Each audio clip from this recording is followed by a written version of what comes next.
Começa agora. Diário Econômico PicPay. Uma análise das principais informações que impactam os mercados, A economia global e do Brasil. Apresentação Marco Caruso. Fala pessoal, bom dia. Hoje é sexta, 22 de março e este é o seu Diário Econômico. A história mais interessante dos mercados não foi a resposta à super quarta. Na verdade, as novidades que ajudam a explicar os ativos vieram dos bancos centrais que eu raramente comento aqui com vocês. Teve corte surpresa de juros na Suíça e teve o BC inglês mantendo os juros parados, só que pela primeira vez desde setembro de 2021 não teve nenhum diretor do banco inglês votando por alta de juros. E para dar mais um empurrãozinho nesse mundo de juros menores, teve o BC mexicano finalmente confirmando o início do ciclo de cortes por lá também. O resultado então disso tudo acabou sendo de modo geral bolsas para cima, curvas de juros para baixo, dólar forte e parte das commodities perdendo nesse ambiente de dólar mais forte também, principalmente as de energia. Esse viés de dólar para cima é mais fácil de explicar contra as moedas de países desenvolvidos, com certeza.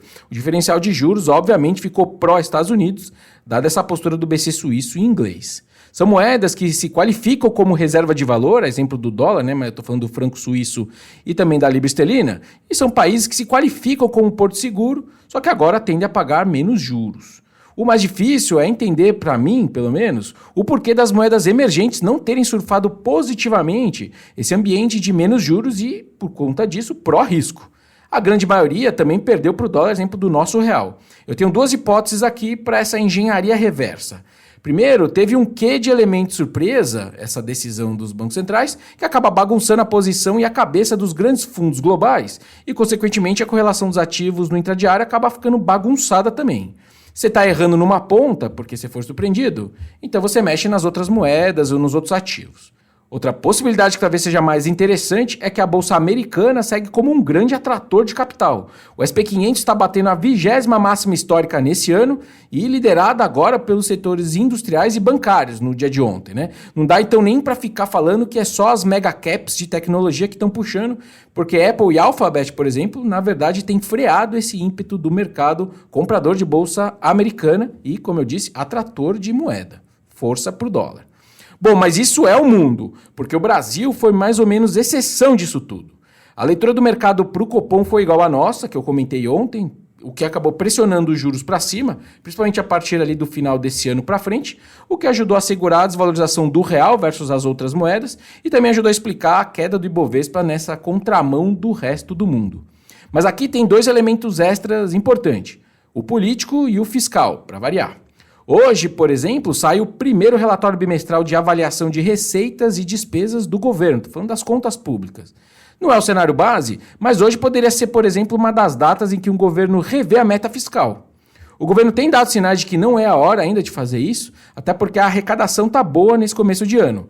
A Receita Federal trouxe um crescimento real de 12% da arrecadação em fevereiro, o que já dá 9% de alta real nos primeiros 2 meses do ano, frente aos primeiro bimestre do ano passado.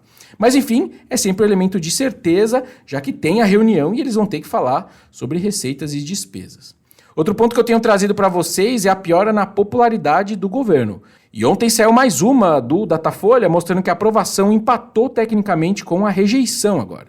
Sendo bem criterioso, na verdade a aprovação caiu 3 pontos e a reprovação subiu 3 pontos, o que ainda é dentro da margem de erro, mas, obviamente, a tendência conta uma história que também já está sendo captada por outros levantamentos e pela própria equipe do presidente Lula, que é um levantamento ruim per se, certo?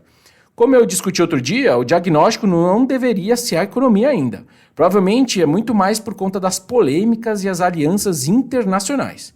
Mas na cabeça do mercado sempre vem a pergunta se a postura fiscal vai piorar para tentar virar esse jogo gastando mais ou cortando impostos em detrimento da meta fiscal. Por hoje é isso, turma. Bom dia, bons negócios e sorte sempre. Você ouviu? Diário Econômico PicPay. Uma análise das principais informações que impactam os mercados, A economia global e do Brasil. de segunda a sexta, às 6 da manhã, no Spotify e YouTube.